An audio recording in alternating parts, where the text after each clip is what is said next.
Esa es nuestra oración, esa es nuestra inquietud cada vez que tenemos la oportunidad de orar y bendecir a otros, bendecir a nuestros niños, confiar en que el Señor los tiene en sus manos y que ellos nunca se apartarán del camino. Eso es el propósito de la enseñanza bíblica que ellos reciben, que podemos verla en las clases que se transmiten a través del video de escuela dominical para los niños menores de 9 años, las reuniones en la tarde para los soldados de Jesús a las 5 y para vencedores a las 6. Nuestra preocupación está en ello, en que nuestros niños, los jóvenes, los adolescentes también sigan el camino del Señor. Y como familia entonces seguimos pensando en lo que significa guiarlos en el camino del bien, en el camino que el Señor ha trazado para nosotros. El propósito de la familia es ese también, ¿no? Educar niños para una sociedad que pueda también recibir bendición a través de esos niños. Pero es claro que la familia está siendo atacada, se está resquebrajando. Sabemos que hay una batalla espiritual en la cual estamos todos inmersos, lo querramos o no.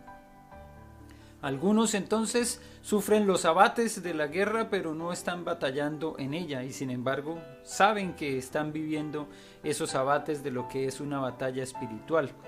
Ahora, el Señor no nos dejó desamparados, nos dijo: ustedes tienen una armadura y necesitan ponérsela para poder batallar bien. Y hoy vamos a ver cómo se relaciona esto con la realidad de cada uno de nosotros, el que muchas veces desconozcamos que hay una batalla y entonces entremos en la batalla sin la armadura que debe tener el que va a batallar. Sin embargo, fuimos llamados por eso a defender la familia, a defender el propósito y el plan de Dios. Y eso para nosotros lo hemos consignado claramente en la palabra. Sabemos que hay una lucha fuerte, y como dijo nuestro Señor Jesucristo en San Marcos 3:25, si una casa está dividida contra sí misma, tal casa no puede permanecer. Y ahí es donde está buscando el enemigo afectar a la familia, a la casa, al lugar íntimo donde tenemos nuestra relación de esposos, de padres e hijos, también donde en ocasiones tenemos una familia más extendida, también hacen parte de los abuelos, pero allí hay una batalla espiritual y nos están inculcando todo el tiempo una idea de que no hay que luchar por esas familias, que cualquier expresión de familia es válida, pero sabemos que hay un modelo que el Señor presentó y que es el modelo que va a permitir que la humanidad se preserve. Algo que compartía la semana pasada, que no quería demorarme mucho en eso, pero es un reconocimiento de la realidad actual. Hay países que ya están viendo dibujado todo lo que es su proyecto. ¿Por qué? Porque creyeron que ellos podían controlar la natalidad y que con eso iban a tener el poder. Países como China por muchos años prohibieron que las familias tuvieran más de un hijo. Pero ¿qué pasó? Con el correr de los años se dieron cuenta que si seguían manteniendo esa proporción de 2:1, o sea, pareja por uno, pasado el tiempo no iban a poder subsistir tampoco como sociedad. Y eso que son miles, millones, mil millones de chinos, pero cuando sabemos la realidad de que por lo menos una familia debe tener por cada 2 personas, hombre y mujer, 2 hijos, entonces ahí esa sociedad va a preservarse. Y por eso la orden que también ahora impartieron ellos, que son una sociedad muy regulada y muy restrictiva, es que ya pueden tener 2 hijos por cada familia. Es el plan de Dios.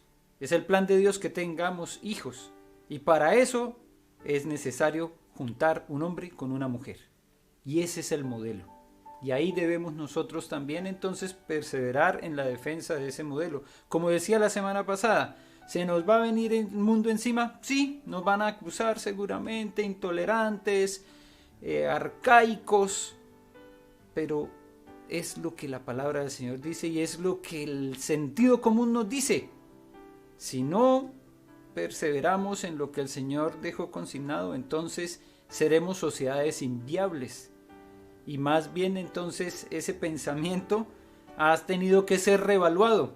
Ya lo hizo por lo menos la China, y hay otros países que seguramente van a tener que hacerlo también para que puedan subsistir, porque el resultado de las restricciones no necesariamente es algo malo, es una oportunidad para que podamos vivir bien. Para eso son las leyes, para eso nos están restringiendo en este momento la movilidad, nos están resguardando en las casas.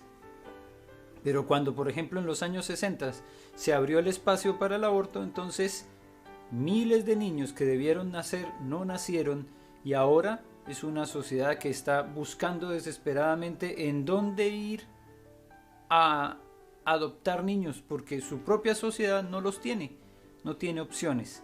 Y el otro mensaje fuerte que nos da esta realidad es que hay 2000 niños que el Sename en Chile tiene en disponibilidad para adoptar, pero no hay familias que los quieran adoptar. ¿Por qué? Porque ya no está la concepción de familia con hijos. Ahora se ha vendido la idea de que no, está bien, yo nunca voy a tener hijos. Y hay chicos que muy temprana edad se están haciendo la operación de la vasectomía para no tener hijos. Y hay familias entonces que no están teniendo hijos porque ya tienen una idea en la cabeza de que está bien ser familia, solamente nosotros dos. Pero mira el riesgo para una sociedad que piensa de esa manera. No pensemos solo por lo que la sociedad nos diga, no pensemos solo por lo que este mundo nos enseñe, pensemos de acuerdo al propósito y al plan de Dios, al modelo que Él diseñó, y verán que ahí vamos a ir avanzando, creciendo, desarrollándonos. Por eso la palabra de Dios es tan importante considerarla, porque llega en el momento apropiado. Este texto que habíamos dicho hace unas semanas iba a quedar en medio del mensaje que estamos transmitiendo a través del estudio de San Marcos en el capítulo 11. Lo pasamos porque la maldición de la higuera estéril tiene un pasaje del 12 al 14 y luego más adelante sigue el texto con la historia cuando pasan al otro día y Pedro dice, mira, la higuera que tú maldijiste está seca. Pero habíamos anticipado que el pasaje que estaba en medio se iba a compartir, y es el que encontramos ahí en el capítulo 11 del 15 al 19, la purificación. La purificación del templo. Es el momento en el que Jesús viene al templo de Jerusalén y ve un panorama que le desagrada, y entonces hace algo que posiblemente no sea tan fácil de aceptar, pero vamos a mirar un poco más del por qué Jesús actúa de esta manera.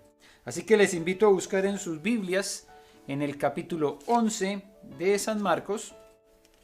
Leeremos los versículos 15 al 19, porque aquí encontraremos un mensaje que para mí fue de mucha bendición esta semana, y espero que también lo sea para ustedes, que podamos seguir meditando en él el resto de la semana. Dice entonces San Marcos capítulo 11 versículos 15 al 19. Vinieron pues a Jerusalén, y entrando Jesús en el templo, comenzó a echar fuera a los que vendían y compraban en el templo, y volcó las mesas de los cambistas y las sillas de los que vendían palomas. Y no consentía que nadie atravesase el templo llevando utensilio alguno. Y les enseñaba diciendo, ¿no está escrito, mi casa será llamada casa de oración para todas las naciones? Mas vosotros la habéis hecho cueva de ladrones.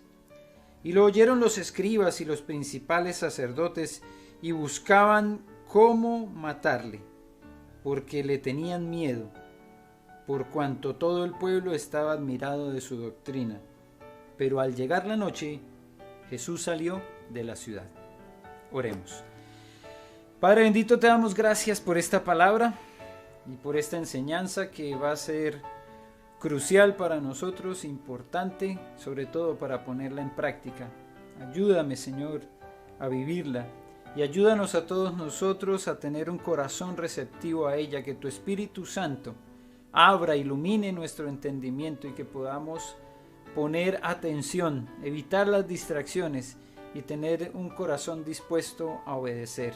En tus manos entregamos este día todo lo que voy a compartir, que no sean mis palabras, sino que sean las tuyas, Señor, y que sea bendición para cada uno de nosotros. Lo pido en el nombre de Jesús. Amén y amén. Claramente cuando nosotros vemos este texto podemos notar que hay una actitud de Jesús que es firme, que es recia, y podría ser considerado como un acto de intolerancia. Dice, no consentía que nadie atravesase el templo llevando utensilio alguno. Dice que empezó a echar fuera a los que vendían y compraban, volcó las mesas de los cambistas y las sillas de los que vendían palomas. Es decir, como dice otro texto, hizo un rejo y con eso empezó a regañar a todo el mundo, a hacerlos irse, a volcar las mesas, a voltear las sillas. Parece un acto fuerte de intolerancia de parte de Jesús. ¿Y qué podríamos pensar nosotros entonces de esa actitud? ¿Apropiada, inapropiada? Hoy seguramente para nosotros ya empieza a causarnos un rechazo la palabra intolerancia, porque realmente se ha dado como si fuera un valor la tolerancia, como si la tolerancia debería ser en nosotros algo importante y fundamental. Y hace unos años me encontré con una muy interesante disertación del profesor Mosquera, allá en Medellín, Fernando Abilio Mosquera Brand, siempre nos recuerda su nombre completo, porque él nos hacía reflexionar si la tolerancia realmente es un valor, o más bien nos han convertido un antivalor en valor. Porque la palabra del Señor más bien sí nos deja claro que Dios, por ejemplo, no tolera el pecado. Entonces, amparados en esa definición de tolerancia, hoy en día nosotros podríamos llegar a decir que Dios es intolerante y sentirnos mal con eso. Pero no es así. No está mal. Si tú piensas que Jesús fue intolerante en lo que pasó allá en el templo, como le decía Chaparrón a Lucas, estás en lo cierto. Estás en lo cierto, Chaparrón. Jesús no iba a tolerar que pasara algo como lo que estaba ocurriendo ahí en el templo. Y no lo iba a tolerar. Y por eso su actitud fue así de firme. Él volcó las mesas. Él derribó las sillas donde estaban los vendedores, donde estaban los cambistas. Y no consentía, es decir, no permitía, no estaba de acuerdo con que cruzaran por ahí por el templo en ese negocio en el que se había convertido, el lugar donde el pueblo venía a buscar y alabar a Dios. ¿Intolerante? Sí. Intolerante porque no podía tolerar que algo que había sido hecho con un propósito se le cambiara el propósito. Y por eso Jesús no solamente está diciéndoles lo que no cree que está él de acuerdo con lo que está haciendo la gente, sino cita las Escrituras. No es solamente un mensaje que surge de sus deseos o de sus caprichos o de lo que a él le parece que debe ser. No, Jesús cita las Escrituras.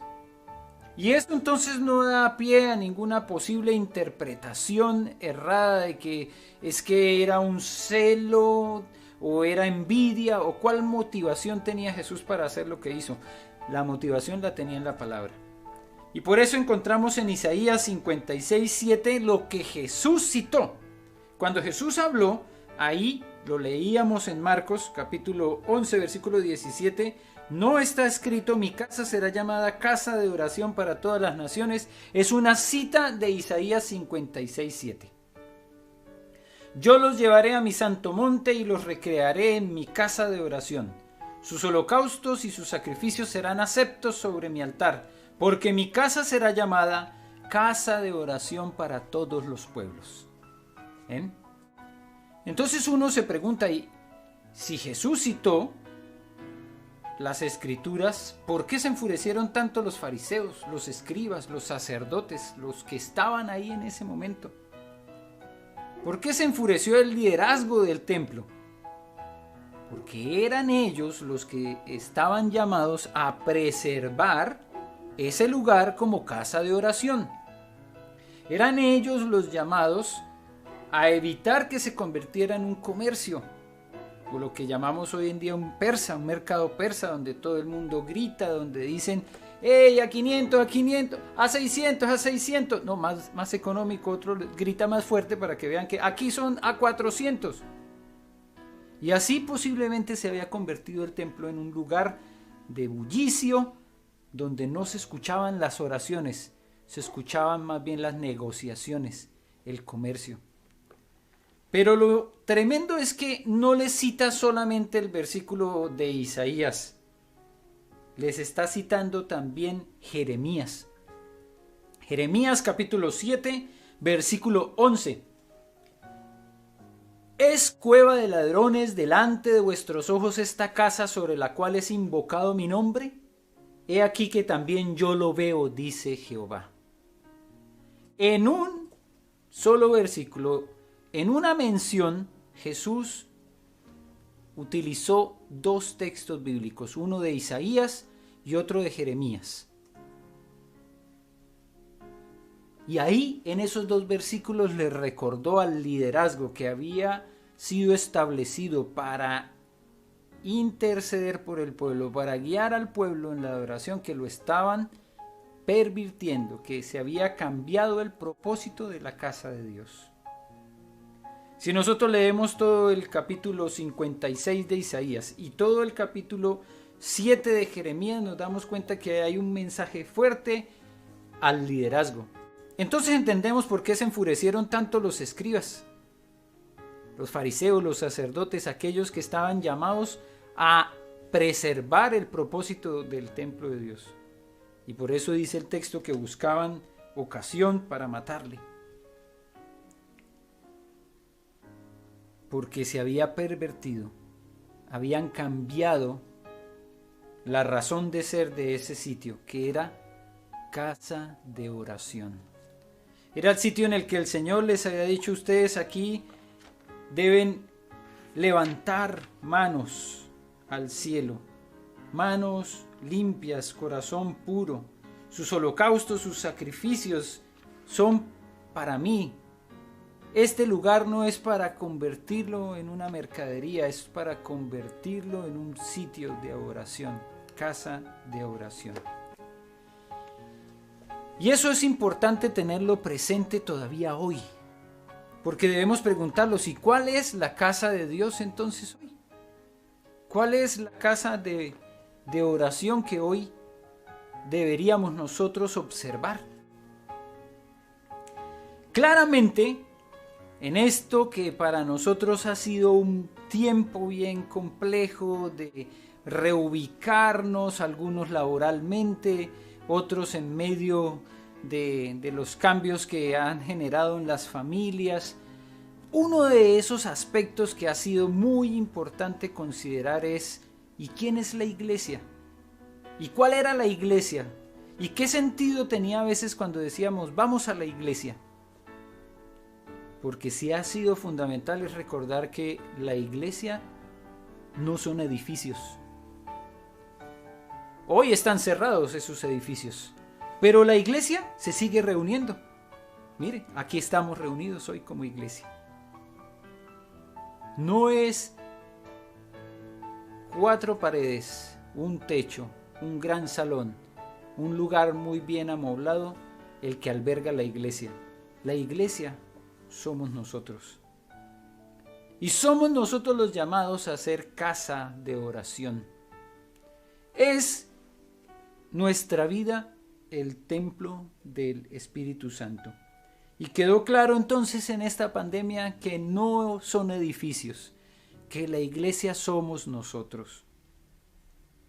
Que nos congregamos en edificios, en teatros, en salones, en casas, bien, ahí nos congregamos, pero la iglesia somos nosotros. Y cada uno de nosotros, templo del Espíritu Santo.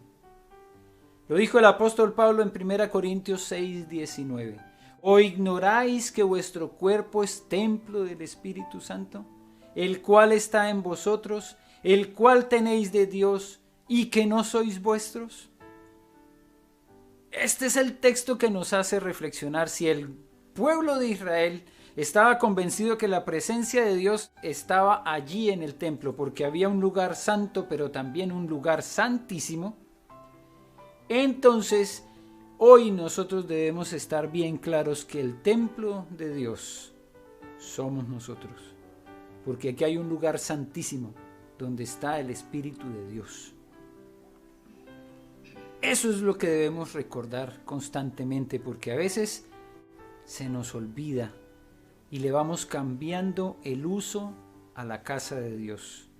Y aquí es donde empezamos a revisar si lo que estaba pasando en Jerusalén cuando Jesús entró y volcó las mesas y tumbó las sillas y sacó corriendo a toda la gente, era algo que todavía hoy puede estar sucediendo. Porque somos el templo del Espíritu Santo. Y hoy es un día especial para poder analizar cómo ha estado nuestro templo. Y les decía que esta fue una semana bien especial para mí, para poder reflexionar sobre esto. El Señor me permitió experimentar lo que pasa cuando uno se deja llenar de cambistas, se deja llenar de mesas, de sillas, de distracción, de ocupación, y olvida que nuestra casa en especial es casa de oración. Comparto mi testimonio de lo que significó también haber podido llegar a un punto en el que claramente mi reacción no fue la del templo de Dios, la del templo del Espíritu Santo. ¿Por qué? Porque nos vamos llenando de actividades en las cuales dejamos a un lado lo que es fundamental. Y eso empieza a calar en nuestra mente, en nuestro corazón. Nos distraemos tanto que se convierten otras prioridades en lo más valioso, y entonces nuestra propia vida empieza a reflejar eso. Nos convertimos entonces en personas irascibles, nos convertimos rápidamente en personas que dejan a un lado lo que sabe que es importante, y entonces nuestro temperamento se afectan las emociones, empieza uno a levantar la voz, grita al perro cuando ni siquiera debería gritarlo, y tiene reacciones de ofuscamiento que no deben ser. Y eso lo pude experimentar esta semana, y el Señor me llegó directo con el mensaje que necesitaba recordar. Porque cada uno de nosotros tenemos una vida en la cual vamos experimentando lo que significa seguir a Cristo.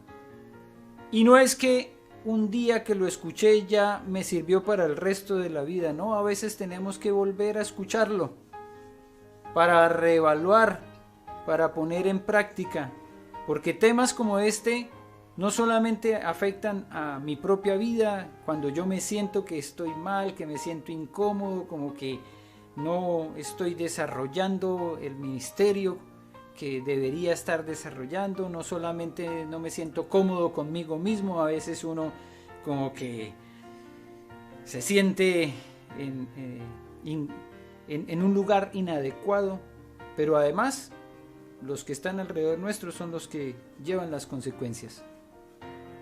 Y es la familia la que realmente se resiente cuando uno está irascible, cuando no contesta apropiadamente. Y eso hace parte de la mercadería en la que hemos convertido nuestra vida, del mercado persa en el que a veces nuestra mente y nuestro corazón se ve inmerso. Cuando nos llenamos y dejamos que se llene nuestra vida de otras ocupaciones, de otras prioridades. Cuando orar se convierte en un momento, en 5 o 10 minutos de la noche. Cuando leer la palabra ya no es una delicia, sino que se convierte solamente en un entremés, en un picoteo durante el día. un versiculito que me van a transmitir cada día en la mañana, un versículo para reflexionar, un punto de acción para a veces hacerlo. Si nos pide que escriba en un papelito, de pronto lo escribo, y si no, de pronto no. Pero vamos dejando a un lado lo que es importante, el gozarnos y el deleitarnos en el Señor, en leer su palabra, en estudiarla, en escudriñarla. Y qué impresionante es hacer ese autoexamen y darnos cuenta cuán diferentes somos cuando estamos en una vida de entrega devocional al Señor y cuando no lo hacemos. Cuán diferente es nuestra vida cuando tomamos prioridad en lo que es realmente valioso y fundamental. Esta semana entonces el Señor me recordó que yo debo trabajar en mi vida. Ya tengo todas las herramientas, el Señor me las dio, me abrió las puertas del cielo, podemos hablar con Él, me entregó su palabra, me entregó las disciplinas espirituales, y si yo las voy dejando a un lado, entonces otras ocupaciones van a llegar a mi templo, otras ventas, otras distracciones, otras mesas, otras sillas van a tomar posesión de mi vida. Empezaré a dedicar más tiempo al celular, a la televisión, a las películas. Mi mente empezará a divagar en lo que no es propio, en lo que no es bueno, en lo que no es santo, en lo que no es justo, en lo que no tiene buen nombre. No daremos espacio en nuestra mente a lo que sí deberíamos darle, como dice el texto, a lo que es digno de alabanza. Entonces me llamará la atención en YouTube un video de una controversia, de una discusión, de la política, de una cantidad de cosas que no van a bendecir mi vida. Y entonces viene el Señor en su misericordia y, como dice en otro texto, toma un rejo que podría ser como la correa y empieza a sacar de nuestra vida lo que no es agradable y empieza a volcar y a mover lo que no nos sirve. Y hoy, amados hermanos, debemos estar dispuestos a recibir del Señor ese revolcón, a abrir nuestro corazón para decir: sí, Señor, saca de aquí lo que no debe estar, porque este es tu templo, esta es tu casa de oración, para eso fui llamado, no para estar involucrado en negocios de este mundo, sino para darte la gloria a ti. Permite que el Señor hoy limpie tu templo. Él lo quiere hacer, está dispuesto, para eso vino. Ahora entonces nosotros debemos abrir nuestro corazón para permitir que haga ese cambio, hacer lo que nos corresponde hacer, purificar nuestra casa de oración. Si hoy nos están invitando a que lavemos nuestras manos, porque ahí es donde está la entrada principal del virus, del famoso virus del COVID-19, hoy nosotros recordemos, como dice la Escritura, que más allá de solamente lavar nuestras manos, debemos presentar nuestra vida en adoración al Señor. Dice el Salmo 24, que es la lectura final que quiero compartir. Salmo 24. ¿Quién subirá al monte de Jehová y quién estará en su lugar santo? El limpio de manos y puro de corazón, el que no ha elevado su alma a cosas vanas ni jurado con engaño. Él recibirá bendición de Jehová y justicia del Dios de salvación. Tal es la generación de los que le buscan, de los que buscan su rostro, oh Dios de Jacob. Entonces no es solamente el lavado de manos, pero empieza por el lavado de manos. Con manos limpias. El que limpia sus manos y purifica su corazón. ¿Ven la palabra que utiliza aquí el salmista? El limpio de manos y puro de corazón. Purifiquemos nuestra casa de oración. Limpiémosla de lo que no es agradable al Señor. Prioricemos lo que es importante, lo que es valioso. Nuestra vida de oración, nuestra vida devocional. No podemos dejar a un lado la lectura de la palabra. Es nuestra comunicación con Él. Porque no solamente somos nosotros los que se verán afectados, será todo nuestro entorno, será nuestra familia. Será una sociedad que está pidiendo a gritos que los cristianos les muestren a Cristo. Pero a veces los cristianos mostramos la religión cristiana, pero no mostramos a Cristo. Que el Señor nos ayude. Oremos que el Señor, que nos ha mostrado hoy en su palabra, nos siga guiando con su Espíritu Santo a cambiar y a transformar lo que tenga que ser transformado antes de que venga el Señor Jesús con rejo en mano.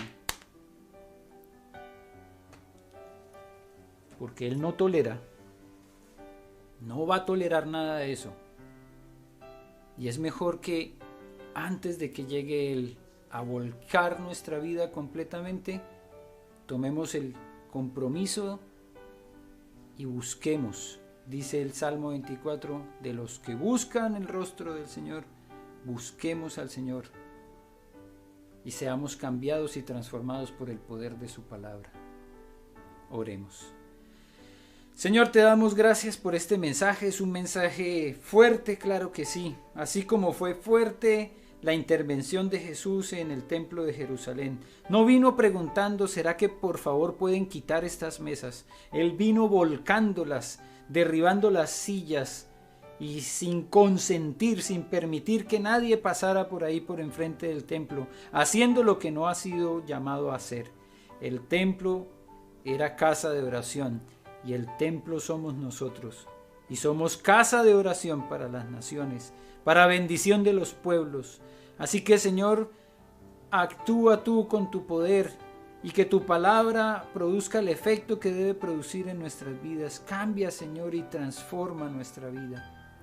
Que podamos hacer contigo esa maravillosa alianza que tú quieres hacer, que tú eres nuestro Dios, que tú eres nuestro hermano, que tú eres nuestro abogado, que tú eres nuestro todo, nuestro universo, y que nosotros también debemos entregar nuestra vida a ti, buscarte a ti de corazón. En tus manos entregamos este día, Señor, dándote gracias por esta palabra y porque cada uno de nosotros tendrá oportunidad de ponerla en práctica esta semana. Pero no estamos solos para ese propósito, tú estás con nosotros. Así que purifica, Señor, nuestra casa, limpia y saca todo lo que no debe estar. Eso lo pedimos en el nombre de Cristo Jesús. Amén.